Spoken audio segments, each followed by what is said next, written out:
And welcome back to Arcadia FYI. I'm Christine Zito. I am your host, and I'm happy to be here. I'm happy you're here. If you're watching on YouTube, I'm so glad you're watching.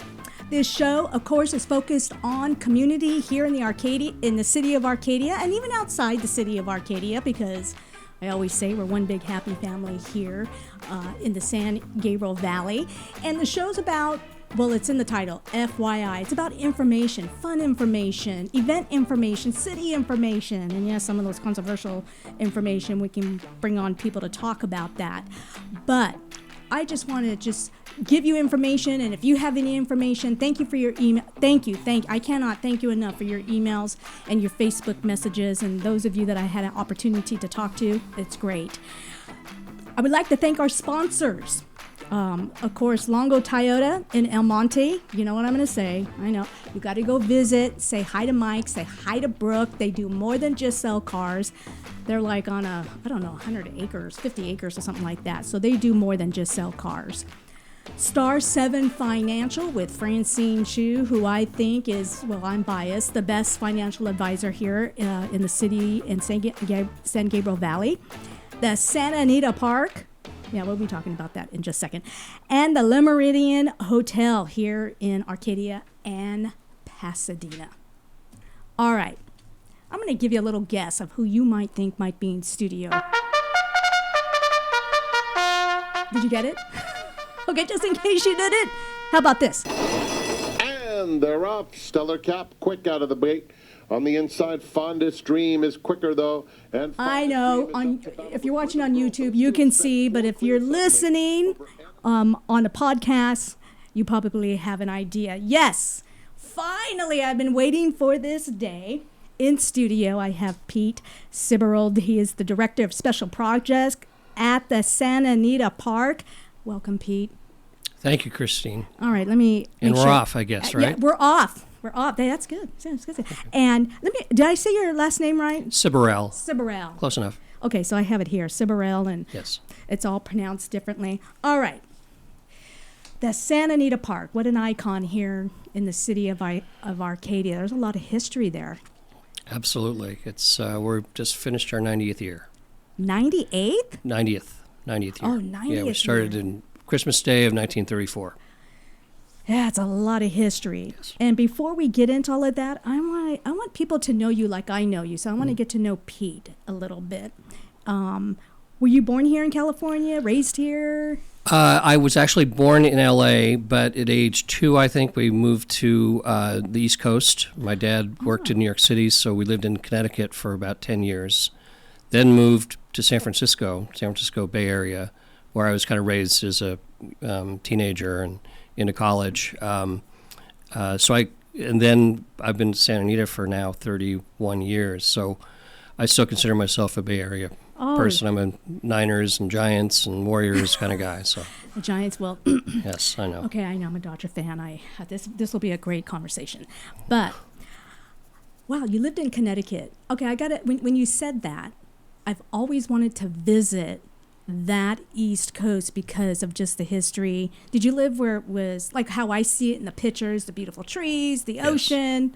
No ocean, but all of that in terms of the trees and upbringing was, we lived in a suburban area in Connecticut called New Canaan. We had, as a kid, it couldn't been a better area to grow up. We had 3.5 acres and a river and a swimming hole and all that. So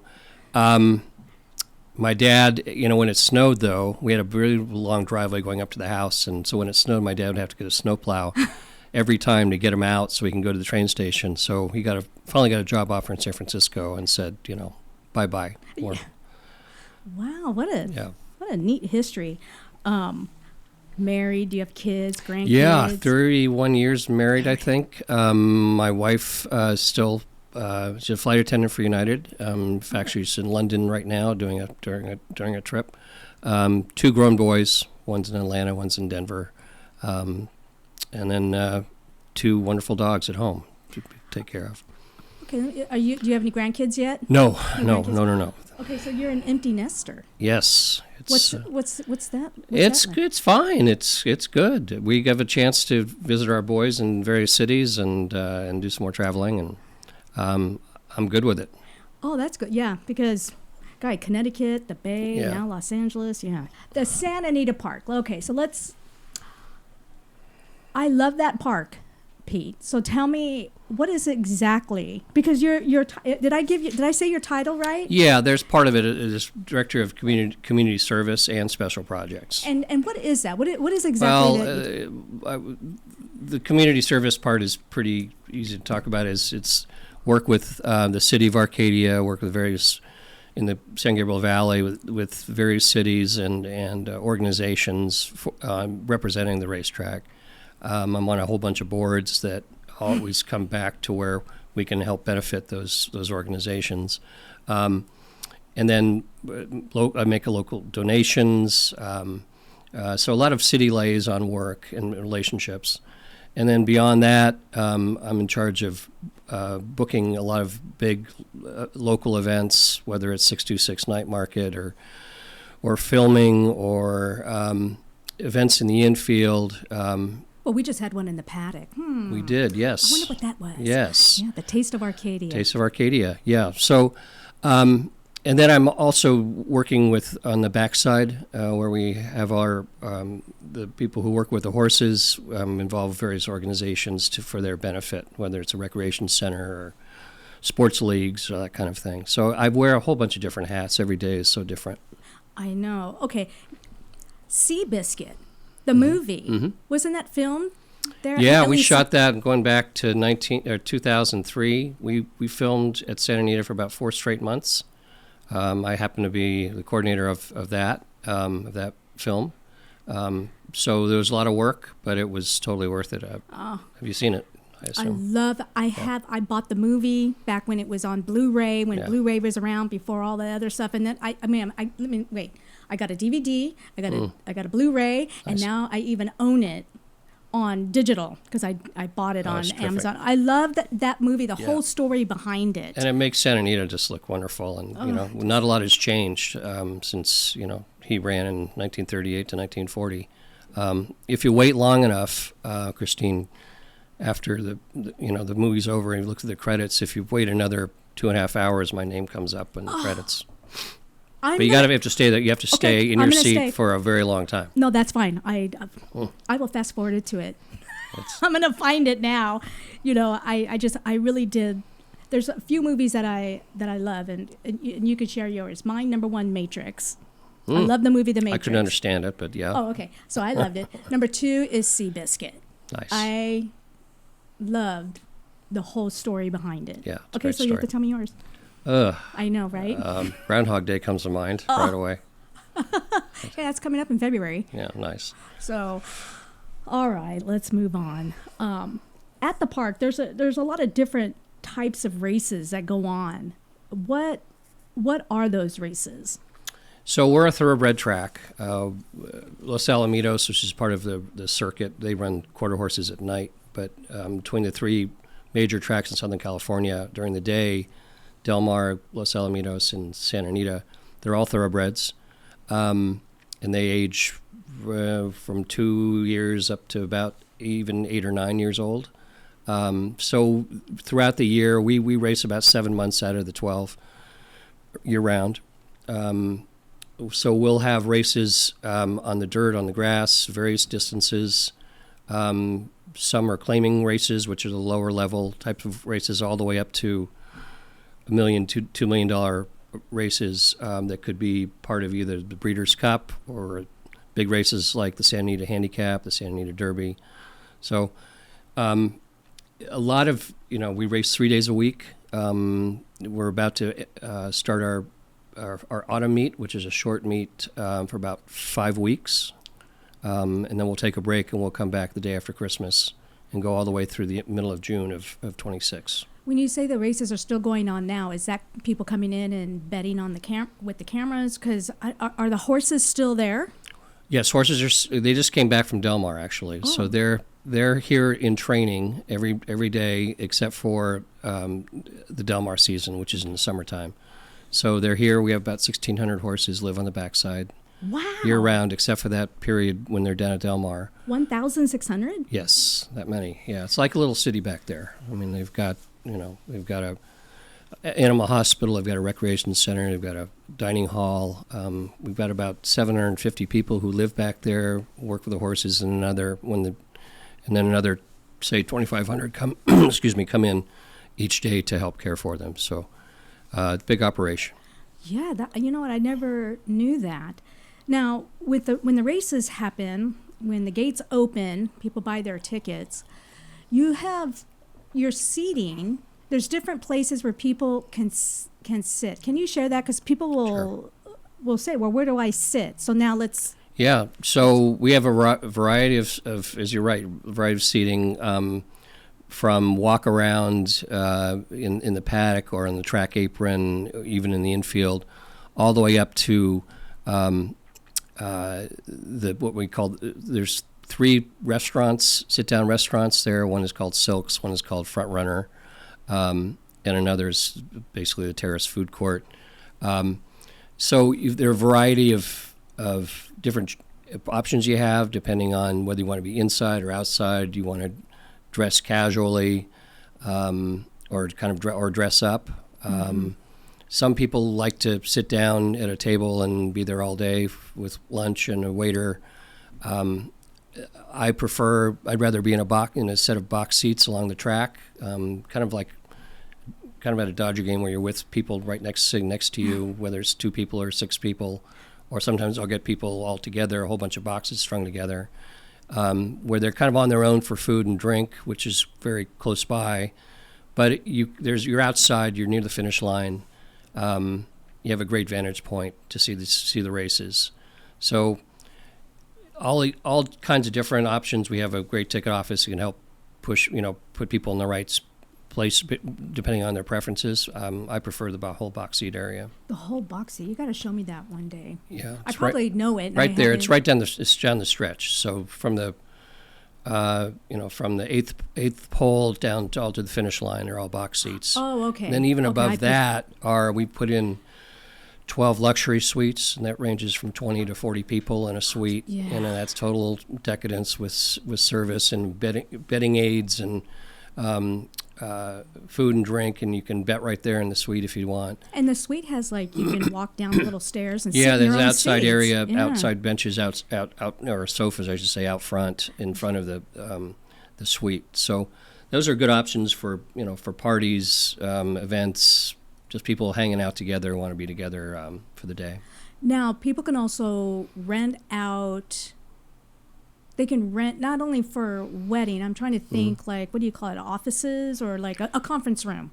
Do you have a conference room type We thing? do. We do a number of meetings, and a lot of what we do is we'll sell a couple rooms, whether it's the director's room or the Baldwin conference room, for meetings in the morning, and then our first race is at 12:30 or 1 o'clock. So people will go from their meeting into having a day at the races. So it's a pretty cool combination of work play. With some of the events that the Santa Anita Park puts on, one of them that I love, that I've done almost every year except when COVID happened, and I think after, well, you would probably know, is the 5K Derby. Mm-hmm. What does that take to put together? Because you have 15,000 runners? Not that many. I would love to have that many. That's a big number, Christine. I can't remember. Or should I bring it down? 5,000, 6,000? Bring it down to about 6,000. Okay. Yeah. But that's still a lot of runners. Yeah, it's a lot of runners. It's one of the biggest 5Ks in Southern California, I'm proud to say. And I started that when I first came to Santa Anita. And I told my boss at the time, I said, we need to have a 5K run here, and it has to be on the busiest day of the year. And so it's basically a logistical nightmare with upsetting training schedules and the city streets and people getting to and from the Arboretum and back to the track. But it's really a cool experience. The whole idea was just to get people who maybe have not seen Santa Anita to bring them inside, to bring them into the infield after the race, finish on the track, actually. Finish on the track. And then spill into the infield and see how gorgeous and grand it is, and stay for a few races and hopefully come back and with the family or whoever else, and make it basically we're always recruiting. We want people to come. If you're listening on podcasting, go to YouTube, because I'll show you some footage of the race I did, because Pete puts it together, but let me tell you from a runner's view. You start and you run across the shops of Santa Anita. Right. Then you go on to Baldwin, and then you go into the Arboretum. You run in the Arboretum. It's beautiful. All the peacocks are like, why are you running so early in the morning? So we come out, and you will a lot of times you'll see Pete as you cross the street from the Arboretum back into the Santa Anita Park. And you actually get a very small view, a little bit of the background. And then you go under, I think, is it 2 tunnels? I can't remember if you it's go through one. 2 tunnels, yeah, yes. 2 tunnels, and then the last tunnel you come up. You start coming onto the track, and then Right. you end. It is just, it's an amazing time. I love that run. I do it every year. Yeah, it's a great community event. You're right. I stand there on Baldwin at Gate 7 when people coming back from the Arboretum. I get to see every single person, which is really cool for me. And we a lot of repeats. We get the city council coming out from our city of Arcadia, and we also have a competition. Dominic Lazaretto, the city manager, puts on a competition for city staff. So department by department, there's a competition with each other, and there's always a annual trophy that's given out at a city council meeting to the fastest department. So it's pretty cool to not only have that community aspect to it, but to be promoting fitness and healthy lifestyles. And I should throw out a couple of shout outs to major sponsors. One is USC Arcadia Hospital, has been with us from day one. They've been fantastic to work with, and again, that fits into what that event's all about. And then the shops at Santa Anita have been there for us every year as well. As a great sponsor, we do the pre-registration event, packet pickup the day before at the mall each year. So and they've not been only wonderful. that, wait, there's more. If you come after the race, you got this whole carnival. You got booths. Yes. And it's just, it's just a lot of fun. You have beer. You can drink beer. Don't forget the beer garden, yes. But yes.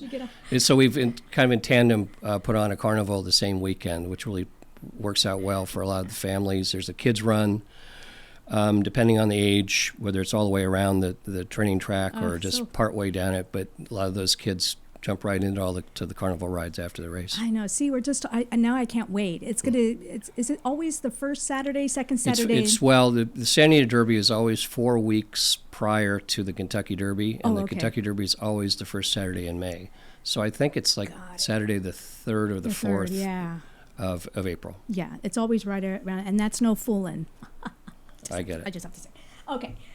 All right, let's talk about sometimes, you get these people that, all right, I'm just going to say it like it is. All these animal rights and the things that you went through, I think it was before COVID, and all this stuff that was happening with the horses.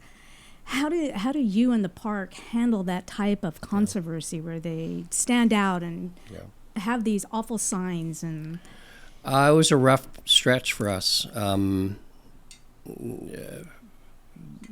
lot of that is, pretty much all of it is basically gone away because I think we understood that there had to be some changes made to the way horses were supervised and looked at before they went out on the racetrack. And in the old days, we felt that maybe the trainers knew best what their horses could do and could not do on the track, and found that maybe we should look a little more closely and have more oversight of every horse that goes out on the track. And we invested heavily in imaging machines on the backside in the equine hospital, more vet checks, more records, and as it turns out, as painful as it was, we really turned the corner on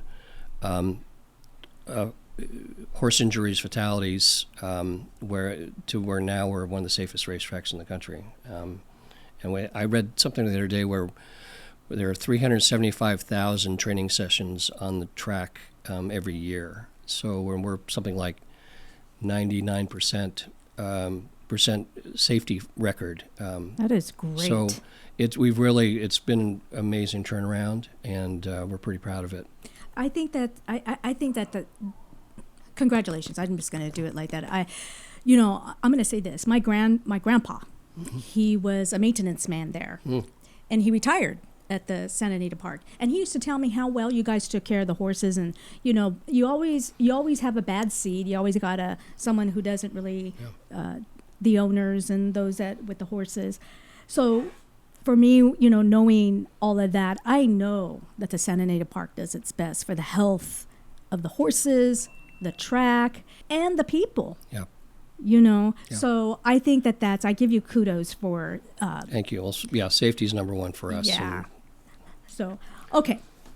I think everybody's been waiting for this because I have been waiting for this part. And that is something very big. It's going to be happening in 2028. Does anybody know? Anybody know? Okay, we all know.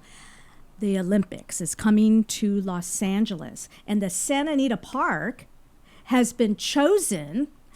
I have it here.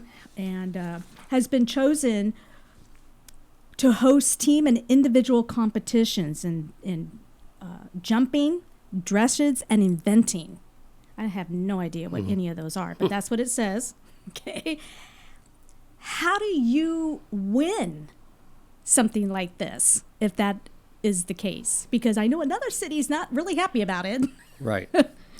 Well, this has evolved. The decision to host the equestrian games for 28 has evolved from, I think, first Hanson Dam in the valley, and then a facility called Galway Downs in Temecula. Yeah. And then I think was it probably 6 weeks ago or so announced it was actually coming to Santa Anita instead. A lot of it was because they wanted to make it closer to the core of LA. Secondly, to return to some iconic structures, venues that were here in '84 when we last hosted it, and see, can you do it? Can that facility handle the requirements of hosting an Olympics event? And we showed that last November. We had two weekends, back-to-back weekends in November. We hosted two world-class international equestrian events in the infield. We constructed 3 show arenas where they could do the dressage and the show jumping. And then dressage, yes. And then the third part of that is a cross-country course, which will tie into our current downhill turf course, but we've got some work to do to make that happen. Cross-country? That's like a long run. It's a long run, yeah. If you look back in last year, 24 was at Versailles, where all the equestrian events were held. Just some gorgeous footage of those cross-country courses. They're about 3 or 4 miles long, actually. And it's gorgeous. It's a beautiful sport we have with jumps and water features and that kind of thing. But that's something we have to have done and in place by July of 27 because we have to do a test run for the Olympic people a year prior to when we open in 28. The cross country, which is known as eventing, how long? Do you happen to know? 3 to 4 miles. 3 to 4 miles. I've seen like 4,800 meters is the last one I saw. Yeah, because they're jumping, like you said. They're doing skills, terrain with obstacles. Right. Yeah, all that. Yeah, it's a major commitment, and then by the time we're finished, we will have probably the preeminent equestrian facility, in particularly obviously in California, but even nationwide. That is great. So whether it's racing or these equestrian events, this Santa Anita is the place to go. Now, this is not the first time the Olympics have come to the Santa Anita Park. Am I correct? That's right. So there's 32 everybody knows about at the Coliseum, but 84. I'll tell the story. 1984, I was dating a girl down from Palos Verdes, which is horse country down there, Rolling Hills area, and she literally dragged me to Santa Anita 1984 to come see the Olympics held there, equestrian games, and I didn't want to go. I had no idea about horses, didn't know anything about Santa Anita. I was kind of there reluctantly, but they pulled it off, did a wonderful job. It was held right in front of the grandstand on the main track. Here, this for 28 will be in the infield on these show arenas that we've built, along with the cross country course that's being constructed in the north lot. Wow, I think that is just a great. Very exciting. It is exciting for the city of Arcadia. Now I'm going to give away a little bit where I live. I can walk. I jog by the racetrack. So, with the LA Olympics, do you happen to know yet ticket sales, scheduling, anything like that yet, Pete? This is a really steep learning curve for all of us. I think we just gotten involved the last couple of months. We've had a couple meetings with the LA 28 people. They're kind of running around their heads cut off because they've got 25 venues to cover. I don't have information on tickets yet. I think we'll have something up on our website pretty soon. I do know that we'll probably handle somewhere between 20 and 40,000 people a day during I think there's 6-7 days of events happening at Santa Anita. Then after that, actually, are the Paralympics, after the LA 28 Olympics. So we'll also have equestrian games for para-athletes as well. Okay, so my niece she loves horses. So she rides horses, she competes, but she does. Okay, and you can email me or Facebook me if I'm not getting the terminology right, or even Pete can correct me. She does barrel racing. The horse run. Are you doing that at the racetrack? Not in conjunction with the Olympics. Yeah, we are planning a rodeo event. I've been asked to block off the infield for a rodeo event. I think in July, and that would include barrel racing and. July of 2026. I'm going to get my niece involved. So again, that's something will be up on the website on that, and I'll check into that, give you more information on that. Wow, so many things. We got the Olympics. Now we got a rodeo. Now we're in October. Something special is coming. Christmas. Yeah.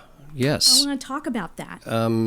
Get your ice skating shoes on. I saw in the news the other day that like last week they said there were 100 days to Christmas. So even less now. Now but I'm stressed. Me too.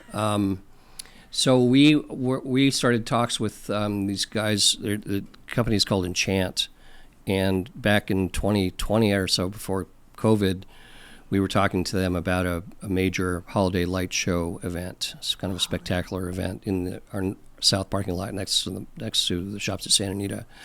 And COVID hit, and we had to push that off. What these guys did originally, how they came about, was starting to we were decorating people's houses during Christmas time, and that built into working with minor league baseball parks, which were not being used for anything during the holidays, to again create a holiday lighting spectacular kind of show. And they actually moved into Seattle, to the Seattle Mariners Stadium. I flew up to see it, and I was completely knocked off my feet with the quality of this event. But it's going to have a meandering skate trail. It's going to have a 80-foot Christmas tree. It's going to have snow hills, booths, food and drink, for the holidays. And everything now, Christine, is everybody taking pictures. So this is just perfect for taking pictures. Is Santa going to show up? Santa will be there, multiple Santas, I'm sure. But this is the first time that they've built something from ground up. And so that's why I'm kind of intrigued to see how it's going to look, not only from inside but also outside out on Huntington and elsewhere. Is there going to be an ice skating? Yeah, and it's in Seattle, and I think the same kind of thing they want to do here is basically a meandering skate trail, just kind of a round loop you can take and it's really, the mood is fantastic. That's cool. So they get to ice skate around the whole event and it's almost like taking a train ride. Yeah, there's some kind of what do you call it? A scavenger hunt. Apparently, they built into this event as well. Okay, so it's really. I don't know how to ice skate. I don't know how to ice skate. I'm sure they can help you with. I roller skated a lot, but put you in a basket or something. I don't know how they're going to do that. Oh my god! But it's going to be great. They start moving in middle of October, and first performances will be at the middle of November, and they'll go through Christmas. That is, well, there's so many things you will have to come back, and I do thank you for even sponsoring Arcadia FYI. Our pleasure. Our pleasure, doing great work. I think it's great. Is there anything else that you would like? I know you have so many.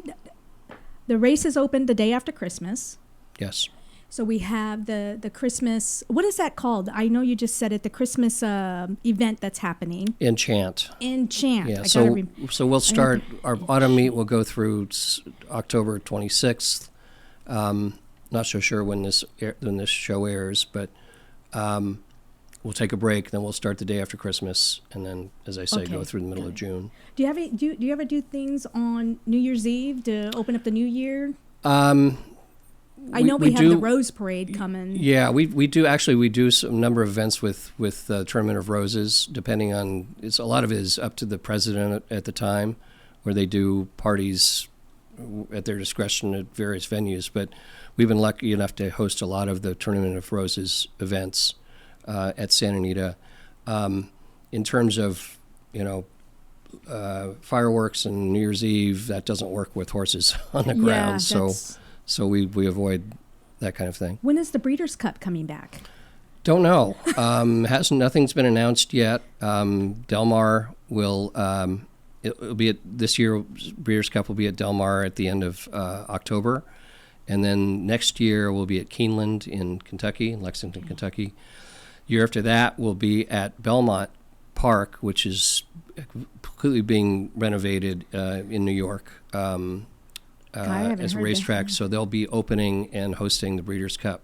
And that's in 2028. That puts us into 2027. Is it 2027? Yeah, 2027. I'm sorry. And then, so we're hopefully back on the rotation in 28 to come back to the West Coast. We're hoping, but nothing's been announced. We'd love to have it back. I know. I have to say, I volunteered at that Breeders' Cup, and it was one of the best events that I got to volunteer. And thank you for your help on that. It's been great. I still have my shirt. I still have everything. Nice. It was great. So. And also speaking of volunteering, I'm sure I'll be involved somehow with the volunteer portion of the Olympics. Okay. Recruiting people. Obviously Breeders' Cup volunteers will be number one on the list to be contacted to help with us with the Olympics. So all tickets and everybody that wants to buy tickets, whether it be in the suites and the boxes, it's all on your website. It'll be there soon. At least some preliminary information. Okay. What to expect. But they can always go. Before we go, Clocker's Corner. Okay. I know that sometimes I like to go. It's so relaxing. Yeah. On Saturday mornings, I get up and I go and I just sit and I just watch the horses. They're training and running. Yes. So, the horses are on the track from 4:45 in the morning till 10 in the morning every day. So we encourage people, and it's free to go down and see the horses train. It's a great spot, particularly on weekends. We get a lot of people in they have breakfast, watch the horses, have a cup of coffee. Rosie Ibarra is down there. She's a mainstay down in the kitchen. She'll take care of you in terms of breakfast. Breakfast burritos. And then there you go. And then we have we'll have tram tours. And check the website, but I think at least on Saturdays, if not Sundays, we have a tram leaving Clocker's Corner that takes people through the backside and then over into the paddock to see the jocks room and the sulks room. And it's a really cool experience for people. See all these things that I didn't even know that were going on at the Santa Anita Park. Thank you so much, Pete, for coming in and sharing with us. And you will definitely be coming back as the Olympics get closer. Yes. And everything that we talked about will be on ArcadiaFYI.com. All the websites and any information that comes up, I will help in informing you on everything that happens at the Santa Anita Park. Thank you so much. Thanks, Christina. I really appreciate getting the word out about us and everything else going on in Arcadia. Yeah, it is. See, weren't you? You always learn something about the city of Arcadia, especially iconic places like the Santa Anita Park, because we're so familiar with it, and yet we don't really know what goes on inside. And you got to go to the Front Runner restaurant. Their food is delicious. Crab cakes. Yeah, crab cakes. They are just everything. You just got to go. And Well, let me ask you this. Can people come in, the gates open, and people can just go in and they can go upstairs, they can go to the front runner. All of that's open to the public. I mean, people don't know. Yep, it's just good to have a reservation if you're going to use, eat in front runner or Silk's restaurant. So. And they have a gift store. It's just, there's so much. Seabiscuit is in the paddock right there in the center. I mean, there's just so much to see at the Santa Anita Park. I just want to thank our sponsors once again, Longo Toyota in El Monte. Got to stop by, check out the cars. They do more than just sell cars on that 1,500-acre lot. Star 7 Financial with Francine Chu. The Santa Anita Park, who you just heard from Pete. The Le Meridien Hotel in Arcadia and Pasadena. Until next time, just make it a great day and be blessed.